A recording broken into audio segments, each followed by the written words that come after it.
এত দেরি হইলো কেন? আরে সবার রুটি বানাতে আসতে সময়।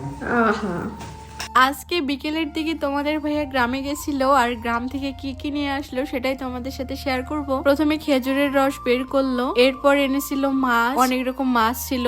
আমার শাশুড়িকে অনেকগুলো মাছ কিনতে বলছিলাম, এই জন্য মাছ কিনেছিল। এখানে ছোট মাছ ছিল, বাটা মাছ ছিল, আর ছিল এগুলো মনে হয় ব্রিগেড না কি মাছ, আমি শিওর জানি না। এরপর সে ফ্রিজে মাছগুলো ঢুকাচ্ছিল।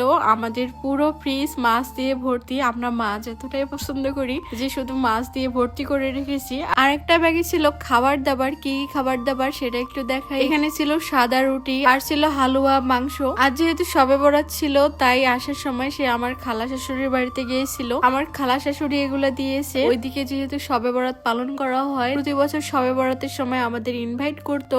এবার যেহেতু আমরা দিনাজপুরে, তাই আর যাওয়া হয়নি, এই জন্য পাঠিয়ে দিয়েছে। আর তোমরা কে কি সবে বরাত পালন করো অবশ্যই জানাবে। এরপর আমি মোস্ট ইম্পর্টেন্ট যে জিনিসটার জন্য ওয়েট করেছিলাম, সেটা সে পকেট থেকে বের করলো। এটা একটা ব্রেসলেট, আমার অনেক পছন্দের। আমি এটার জন্য অপেক্ষা করেছিলাম, তাকে পিক পাঠিয়েছিলাম, সে ব্রেসলেটটা নিয়ে আসলো। কেমন হয়েছে অবশ্যই জানাবে। আমি হাতে একটু পরে দেখছিলাম কেমন লাগে। মাশাআল্লাহ ভালোই লাগতেছিল। আমাদের ভাইয়াও পরে দেখতেছিল, ওকেও মাশাআল্লাহ ভালোই লাগতেছে। আজকের মতো ব্লগটা এখানেই। এখন আমি খাওয়া দাওয়া করি। আল্লাহ হাফেজ।